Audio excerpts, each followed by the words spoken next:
इत्तेहाद news को देखने से पहले सब्सक्राइब कीजिए हमारे चैनल को, लाइक कीजिए और बेल आइकॉन पर क्लिक कीजिएगा।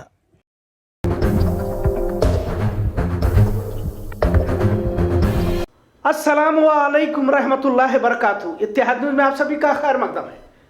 आखिर ऐसा लग रहा है कि नफरत फैलाने के लिए जिस कदर इंतहा का झूठ फैलाकर एक समाज के बारे में दिखाया जा रहा है, बदनाम करने की कोशिश की जा रही है, अल्फाज ही खत्म हो जाते हैं। किस तरह फिरका परस्त रोजाना मुस्लिम माशरे को कटघरे में खड़ा कर हिंदू मुस्लिम मुकाबले की तस्वीर को रंगाने का काम किया जा रहा है, अब तो किसी तरह का कोई ताज्जुब भी नहीं लग रहा। लिहाजा एक वीडियो सोशल मीडिया पर वायरल कर सरकारी स्कूल को मदरसे में तब्दील करने की झूठी खबर फैलाकर कुरान ख्वानी की जगह को जो यूपी में है उसे दिल्ली बताया जा रहा है, जबकि वारदात मिर्जापुर उत्तर प्रदेश की है। किस हद तक किस समाज को हिरासा किया जा रहा है देख सकते हैं। जो वीडियो चल रहा है इसमें आप देख सकते हैं कि पुलिस के साथ फिरका परस्त पहुंचते हैं और इन्हें थाने ले जाया जाता है। इस वीडियो को ट्विटर, इंस्टाग्राम और फेसबुक के जरिए लाइव चलाया जाता है। किसी भी मजहबी रसूमात को तक किस हद तक तशद्दुद का जरिया बनाने की कोशिश की जा रही है, इससे शर्म से गर्दन झुक जाती है। क्या हमारे वजीर आजम बार बार देश अमृत महोत्सव मनाने की बात करते रहते हैं, आखिर क्या वाकई अमृत महोत्सव को हमने समझा है? क्या भाजपाई और हमारे वजीर आला, वजीर दाखिला, यूपी के वजीर आला योगी इसी तरह अमृत महोत्सव के जश्न को मनाने का फैसला कर लिया है? पहले तो चुनाव आने लगते हैं तो इस तरह का माहौल देखा जाता था, अब तो शायद ही कोई दिन गुजर रहा हो जिसमें इस तरह की वारदातें पेश ना आ रही हो। भारत राकेश नाम के ट्विटर अकाउंट से इसे ट्वीट करते हुए भड़काऊ अल्फाजों का इस्तेमाल करते हुए कहा गया है कि जी हाँ, शक मत करो, भारत है, तालिबान नहीं, इराक, ईरान, सीरिया या पाकिस्तान नहीं, भारत की राजधानी का हाल है। और ले लो फ्री बिजली पानी, जगह नहीं मिलेगी। दिल्ली के सरकारी स्कूल पर रोहिंग्याओं का कब्जा, स्कूल को बना दिया मदरसा। मतलब कहां की भी वारदात दिल्ली बताकर दिल्ली हुकूमत के बारे में नफरत का जहर फैलाना है।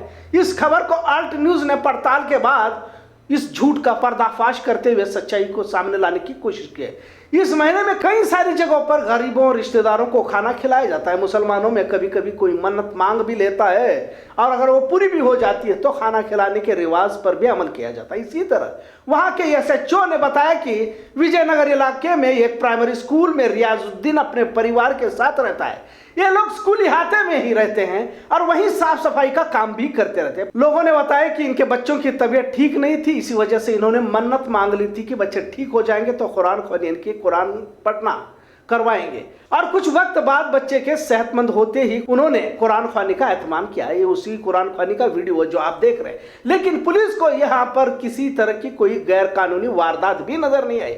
फिर भी मकामी लोगों की शिकायत पर इस मामले की जांच की जा रही है। अब इसे क्या कहा जाए? जिस स्कूल में साफ सफाई करने वाला परिवार जो इसी स्कूल इलाके में रहता है, कुरान पढ़ने को लेकर इतना बड़ा हंगामा खड़ा कर दिया जाता है कि झूठी खबर फैलाई जाती है। उन गरीब परिवार अफरादों को थाने ले जाया जाता है। इसे सिवाय फिरका परस्तों के नफरत की इंतहा नहीं तो क्या कहा जाए। इसी तरह इस वीडियो पर भी नजर डाले कि जहां ईसाई माशरा घर में अपनी इबादत कर रहा है तो यहां पहुंचकर किस कदर बजरंग दल के लोग हंगामा खड़ा कर देते हैं। यह हाल ही की हसन जिला कर्नाटक की है। आखिर इन्हें इतनी आजादी कौन दे रहा है? कहीं पर भी जाकर मजहबी रसूमात में बेखौफ दखल दिया जाता है। कहाँ है कानून, कहाँ है न्याय व्यवस्था? क्या यह तमाम हुकूमतों के इशारे पर अंजाम दिया जा रहा है? और ये पिछले कई सालों से इस तरह की वारदातें वक्तन फवक्तन अंजाम दी जाती थी, लेकिन अब तो फिरका परस्तों ने इस काम को इतना तेज किया है कि शायद अब सोचने को भी वक्त नहीं है। अब किसी और तरफ अपने जहन को मोड़ ही नहीं सकते, बल्कि नफरत, मजहबी तशद्दुद, फसाद, यही सब कुछ हमने हमारे बच्चों को देना ठान लिया है। तभी तो हमने खामोशी इख्तियार कर लिया है। मुनव्वर फारूकी ने जो कहा वो सच है। उसने फिर से अपने शो ना करने का फैसला लेते हुए कहा कि नफरतें जीत गई और कलाकार हार गया। तकरीबन 16 शोज को महज मुस्लिम होने की बिना पर और हिंदू मुखालिफ प्रोग्रामों का एक हवा खड़ा कर इन पर मुकदमे भी दायर किए गए और आखिर में किसी तरह सबूत ना मिलने पर 1 महीना 7 दिन तक जेल की सलाखों के पीछे रखा गया और रिहा कर दिया गया। जबकि हम सभी जानते हैं कि नफरत कौन फैला रहा है। किसी एक मजहब को मरकजी वजीर कहलाने वाले कायद चौराहों पर लाखों की भीड़ में टीवी डिबेट में जो चाहे भला बुरा कहते रहते, पर इनके लिए इंसाफ करने वालों के पास वो आंखें नहीं है जो इन्हें देख सके। कानून की आंख पर क्या वाकई एक समाज के लिए पट्टी बांध दी गई है? ऐसा सवाल भी बारहा पूछा जा रहा है। लिहाजा कुछ लोगों ने मुनव्वर फारूकी की हिमायत की। सौरा भास्कर, जीशान अय्यूब ने सॉरी मुनव्वर कहा, लेकिन ताकतवर हुकूमतों के सामने कानून भी छोटा पड़ जाता है। गुरुग्राम में जहां नमाज पढ़ी जाती थी, भगवादारियों ने सरेआम पूजा पाठ की, लेकिन किसी की गिरफ्तारी अमल में नहीं आई, जबकि इजाजत के साथ नमाज अदा की जा रही थी। अब यह स्कूल की वारदात का मंजर देखने के बाद यकीनन मायूसी आ जाती है। देख लीजिए कि दिल्ली हुकूमत को भी यूपी चुनाव के पस मंजर में कैसे बदनाम किया जा रहा है, जबकि मामला खुद यूपी का ही है, क्योंकि पीछे मिर्जापुर स्कूल की तख्ती साफ नजर आ रही है। लेकिन जिन्हें मुसलमान का चलना फिरना, बैठना, पढ़ना लिखना ही पसंद नहीं, इनसे क्या उम्मीद कर सकते हैं? इससे पहले भी हमने बारहा देखा है कि घर में कौन क्या खाना खाता है, क्या पकाता है, इसे लेकर बेगुनाहों को जान से मार दिया जाता है। खुद को वंदे मातरम तो नहीं आता, लेकिन मुसलमानों को वंदे मातरम बोलने पर मजबूर कर दिया जाता है। हाल ही में संविधान दिन मनाया गया, आखिर इसका क्या मतलब? जब आईने हिंद को ही हुकूमतों के जरिए पामाल किया जा रहा है। कुछ भी हिंदुत्व और राष्ट्रवाद के आड़ में किसी भी राष्ट्रीय महापुरुष की तौहीन की जा सकती है। राष्ट्रपिता महात्मा गांधी के कातिलों की जय जयकार भी अब देश हित में साबित किया जा रहा हो।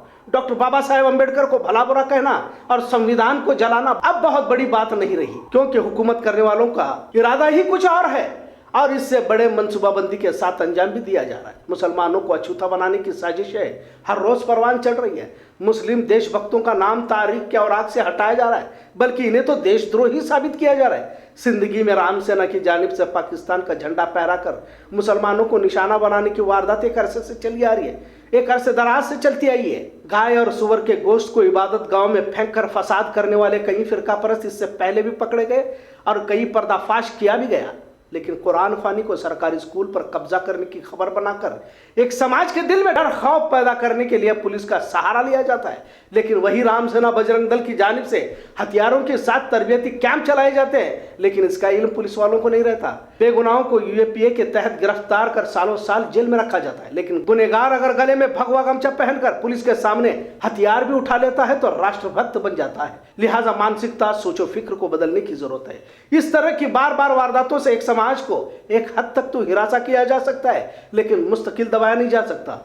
जुल्म की इंतहा किसी इनकलाब को जन्म देती है और यही इस कुदरत का निजाम है।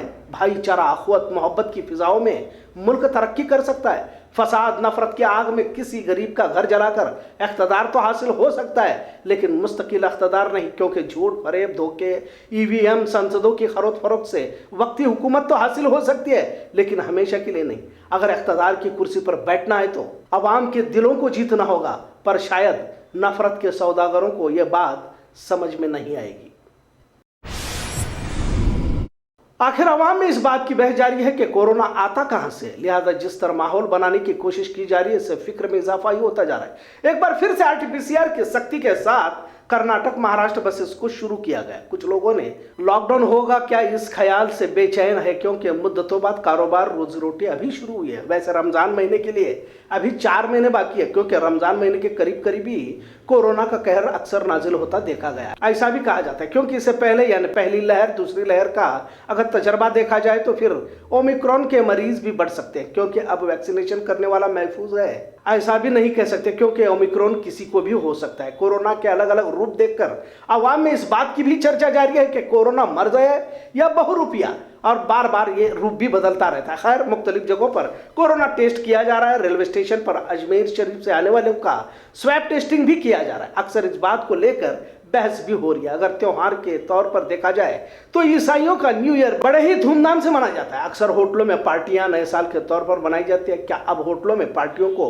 इजाजत दी जाएगी या नहीं? ये नए साल का जश्न होगा कि नहीं, ये भी एक तरह का सवाल है। लेकिन ओमिक्रॉन के मद्देनजर एहतियाती तदाबीर अख्तियार किए जा रहे हैं। कुछ लोगों ने तो यह भी कहना शुरू किया है कि पॉजिटिव मरीज बढ़ना शुरू होंगे। लिहाजा आज बलगाम शहर में 2 पॉजिटिव पाए जाने की खबर हासिल है। जिला इंतजामिया की जानिब से 55 बेड का इंतजाम भी किया गया। वजीर सेहत ने किसी तरह के लॉकडाउन से इनकार किया है। ओमिक्रॉन अफ्रीका से भारत में दाखिल होने की बात कही जा रही है। मीडिया में फिर से लॉकडाउन की खबर को बड़ा चढ़ाकर पेश किया जा रहा है। कुछ लोगों ने इसे जानबूझकर माहौल बनाने की साजिश कहा है, क्योंकि हुकूमतें अपना मफाद या फिर यह आलमी साजिश के तहत तमाम शक्तियां अवाम पर तो थोप देती हैं, लेकिन अवाम किस तरह तड़प तड़प कर जान बहक होते हैं इसका नजारा भी देखा गया है।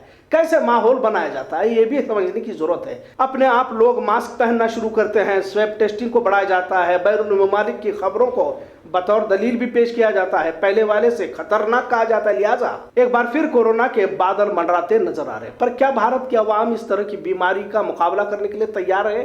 यह सवाल पूछने से पहले क्या वाकई इस तरह का मर्ज है या नहीं, या फिर दज्जाली निजाम का हिस्सा है, इसका जवाब तो आने वाले दिनों में ही मिल सकता है। अब कुछ अहम सुर्खियों पर एक नजर। दलित समाज के अफराद पेट भरने के लिए भाजपा में शमूलियत अख्तियार करते हैं। इस जुमले पर भाजपा की जानिब से साबिक वज़ीर-ए-आला सिद्धरामैया पर मुकदमा दर्ज किया गया, जबकि सिद्धरामैया ने इस बात से इनकार किया है। अब विवेकराव पाटिल ने भी भाजपा की गोद इख्तियार कर ली है। एक तरफ कोरोना का माहौल बनाने की कोशिश तो दूसरी तरफ चुनाव का माहौल भी देखा जा रहा है। कानून साज असेंबली चुनाव के फौरन बाद तालुका पंचायत, नगर पंचायत, नगर पालिका चुनाव का ऐलान भी किया गया है। 3000 से भी ज्यादा कोरोना टेस्ट नेगेटिव बेलगाम में पाए गए। जुना बेलगाम कत्ल मामले में एक अफराद गिरफ्तार। कोरोना के मद्देनजर स्कूल बंद करने का कोई फैसला नहीं। बाहर से आने वाले यानी कि बैरूनी ममालिक से आने वाले मुसाफिरों को क्वारंटाइन करने पर हुकूमत कर रही है मशवरा। खबरों का सिलसिला यूं ही चलता रहेगा। देखते रहे इत्तेहाद न्यूज़। शुक्रिया, अल्लाह हाफिज।